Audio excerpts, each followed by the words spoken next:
샬롬 샬롬 샬롬 샬롬.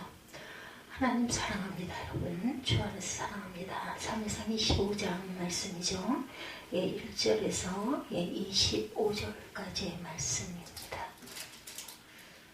1절에서 25절 마지막 절 42절까지 44절 전체 중에서 42절래요. 천국은 침노하는 자의 것이다 이렇게 말씀하고 있어요. 나발과 그의 아내 아비가에 관한 이야기가 25장에 나와 있습니다. 나발은 마음이 완악하여 다윗을 도와주기를 거절하죠. 그 결과 비참한 죽음을 맞습니다. 반면에 아비가일은 자신을 낮추고 마음을 다해 다윗을 섬기죠. 그래서 그녀는 다윗의 아내가 됩니다. 이 이야기는 단순히 다윗에게 선행을 베풀지 않아서 망했고 선행을 베풀어서 축복을 받았다는 그런 말씀이 아니고 다윗은 하나님 나라를 상징하고 있습니다. 사무엘이 죽고 다윗 왕가가 세워지죠. 그리고 그 다윗 왕가에서 예수님이 탄생하십니다. 그러면서 다윗 왕을 영접하는 자는 천국에 들어가고 그를 거절하는 것은 천국을 거절하는 것이다. 본문 말씀을 통해서 누가 어떻게 천국에 들어갈 수 있는지를 묵상하는 시간이 되기를 바랍니다. 첫째, 천국을 거절한 나발이죠. 1절에 사무엘이 죽음에 온 이스라엘 무리가 모여 그를 두고 슬피 울며 라마 그의 집에서 그를 장사한지라 다윗이 일어나 바란 광야로 내려가니라. 이스라엘의 영적 지도자 사무엘이 죽었어요. 사무엘은 하나님의 말씀이 희귀한 사사시대의 마지막 사사입니다. 그 마지막 임무는 다윗에게 기름 부어 다윗 왕가를 세우는 일이었습니다. 이제 그 사무엘이 죽음으로 하나님의 영적 통치권이 다윗에게로 넘어갑니다. 그러므로 다윗은 이제 이 땅에서 하나님 나라를 대표하는 자가 되었어요. 다윗은 사무엘을 장사하고 바란 광야로 내려갑니다.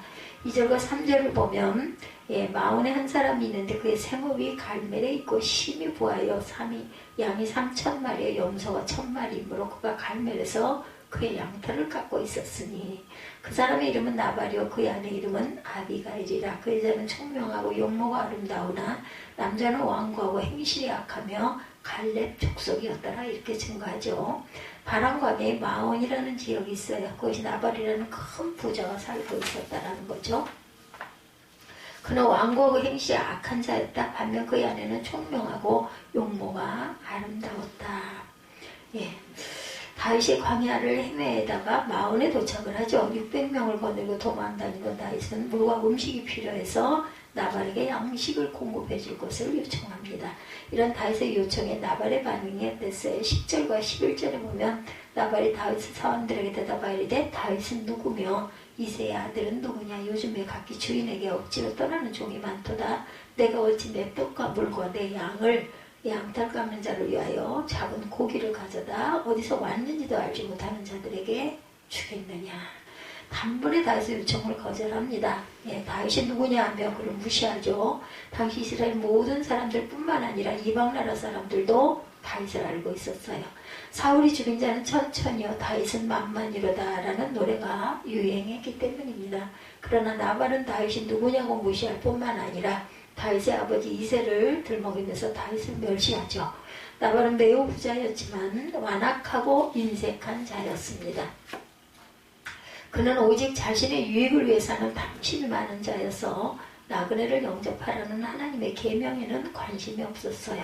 신명기 10장 18, 9절을 보면 고아와 과부를 위하여 정의를 행하시며 나그네를 사랑하며 그에게 떡과 물을 주시나니 너희는 나그네를 사랑하라. 전에 너희도 애국 땅에서 나그네 되었음이니라.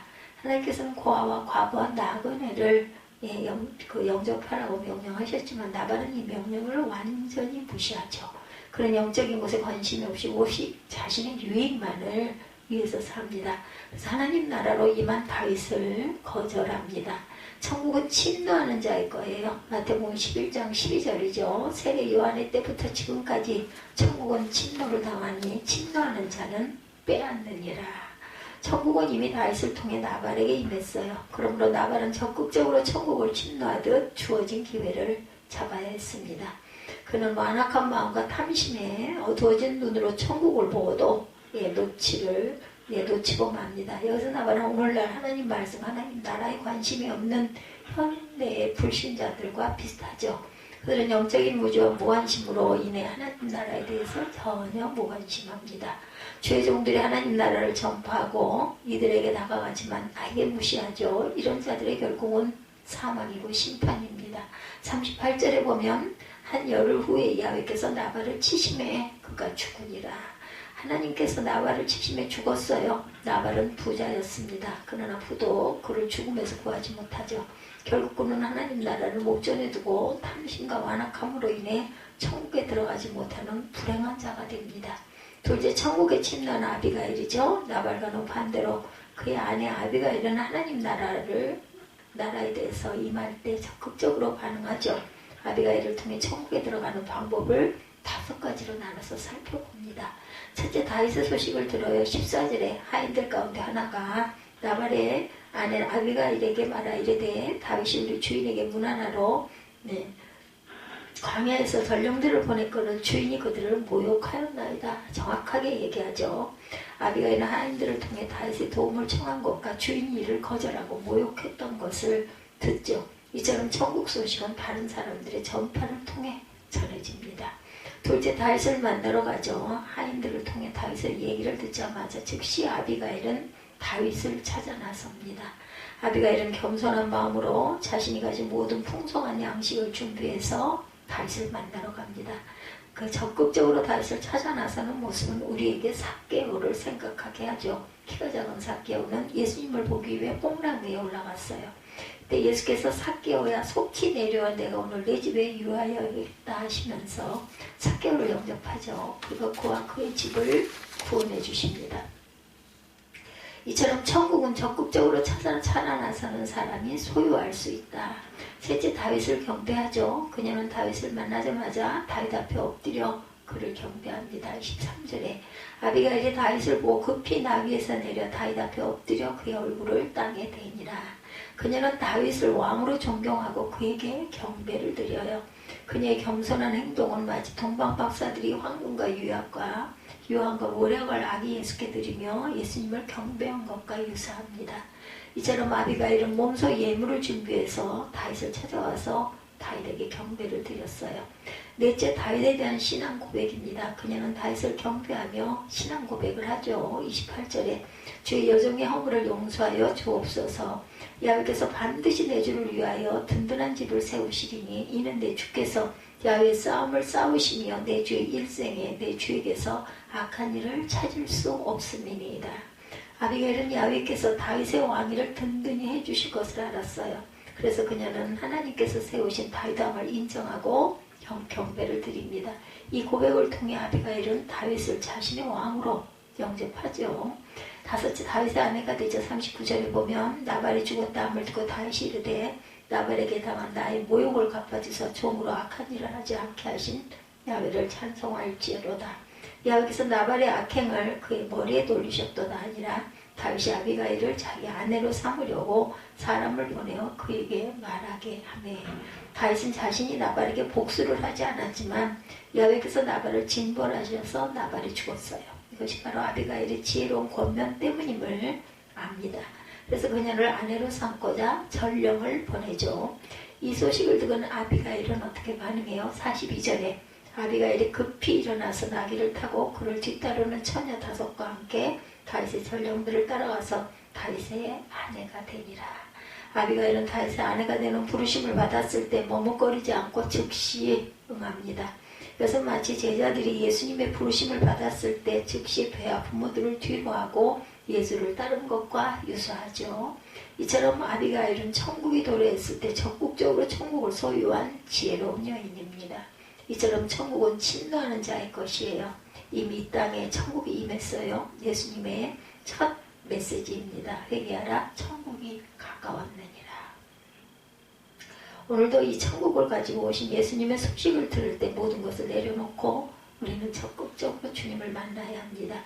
우리의 모든 것을 팔아서 주님을 우리의 삶의 주인으로 영접해야 되겠죠. 왜냐하면 예수님이 천국의 문이시기 때문입니다. 미지근한 마음으로 세상과 주님 사이에서 머뭇거리지 말고 주님만을 위해서 살기로 결단해야 되겠죠. 그렇지 못할 때 부자 청년처럼 천국을 멀리서만 바라보고 들어가지 못하는 어리석은 자들이 되겠죠. 그래서 여호수아는 세상과 하나님 나라 사이에서 머뭇거리는 백성들에게 권면합니다. 24장 15절입니다. 여호수아, 만일 야훼를 섬기는 것이 너에게 좋지 않게 보이거든 너희 조상들이 강 저쪽에서 섬기던 신들이든지 너희가 거주하는 땅에 있는 아모리 족속의 신들이든지 너희가 섬길 자를 오늘 택하라. 오직 나와 내 집은 야훼를 섬기겠노라 하니. 우리도 오늘 우리가 섬길 자를 택해야 되죠. 하나님 나라는 그냥 자동적으로 들어가는 것이 아니죠. 우리가 의지적으로 섬길 자를 선택해야 합니다. 그리고 주님만을 사랑해야 하나님 나라에 들어갈 수 있음을 믿습니다. 계시록에서 주님께서 미지근한 신앙을 가진 라오디게아 성도들에게 책망하시죠. 계시록 3장 15절입니다. 내가 내 행위를 아노니 내가 차지도 아니하고 뜨겁지도 아니하도다. 내가 차든지 뜨겁든지 하라를 원하노라. 내가 이같이 미지근하여 뜨겁지도 아니하고 차지도 아니하니 내 입에서 너를 토하여 버리리라. 주님께서 미지근한 신앙을 싫어하세요. 예, 미지근한 신앙을 가진 자를 토해버리고 싶다고 말씀합니다. 우리를 목숨 바쳐 사랑하신 주님께서는 우리가 세상과 주님을 동시에 사랑하는 미지근한 사랑을 싫어하시죠. 그러므로 우리는 주님만을 전심으로 사랑할 것을 결단해야 합니다. 주님을 주로 모시고 순종하며 살 것을 결단하십시다. 그렇지 않으면 주님께서 우리를 토해버리신다고 말씀하시죠. 이렇게 우리가 우리의 마음을 다해 주님만을 섬기며 살아갈 때 천국 백성이 될 것입니다. 그리고 더 나아가 우리는 그리스도 순결한 신부로 천국에서 어린 양의 혼인잔치에 참여하게 될 것이죠. 계시록 19장 7, 8절입니다. 우리가 즐거워하고 크게 기뻐하며 그에게 영광을 돌리세. 어린 양의 혼인 기약일을 얻고 그의 아내가 자신을 준비하였으므로 그에게 빛나고 깨끗한 세마포 옷을 입도록 허락하셨으니 이 세마포 옷은 성도들의 옳은 행실이로다. 순결한 마음으로 그리스도만을 사랑한 모든 성도들은 그리스도의 순결하고 아름다운 신부예요. 오직 그리스도를 한 마음으로 전심으로 사랑한 순결한 신부들만이 신랑되는 예수님과 함께 혼인잔치에 참여할 것입니다. 우린 이 땅에서 그리스도의 신부로 오직 주님만을 사랑해야겠죠. 그리고 그리스도의 신부들은 이 땅에서 아름다운 신부의 예복을 준비해야 합니다. 신부의 예복은 성도들의 착한 행실이라고 했어요. 즉 우리의 삶의 선한 열매가 우리의 혼인 예복이라는 것. 그러므로 평소 우리는 신랑 되신 예수님의 말씀에 순종해서 과부와 고아를 돕고 나그네를 섬겨야 되겠습니다. 주님께서 주신 세계 선교 명령에 순종해서 복음을 전함으로 빛나고 깨끗한 세마포 옷을 예배해야 할 줄 믿습니다. 이렇게 우리가 주님을 왕으로 모시고 주님 말씀에 순종하며 살 때 우리는 날마다 아름다운 세마포를 준비하는 것임을 믿으시기 바랍니다. 신랑 되신 예수님을 힘을 다해 사랑하십시다. 사순절 기간이죠 지금. 그리고 우리의 왕을 마음을 다해 경배하고 지금부터 영혼까지 신랑 되신 예수님과 함께 영생을 누릴 수 있기를 주님의 이름으로 축복합니다. 천국을 이 땅에 가지고 오신 예수님을 찬양합니다. 우리의 신랑 되신 예수님을 천국은 침노하는 자들의 것이라고 말씀하죠. 마음을 다해 주님을 왕으로 모셔드리고 우리의 모든 것을 드리며 우리의 왕을 경배하십시다. 그리스도의 순결한 신부로 순결한 마음으로 오직 그리스도만을 사랑하고 날마다 우리 모두 신랑 되신 예수님과 함께 영원히 영생을 누릴 수 있기를 주님의 이름으로 축복합니다. 기도하시겠습니다.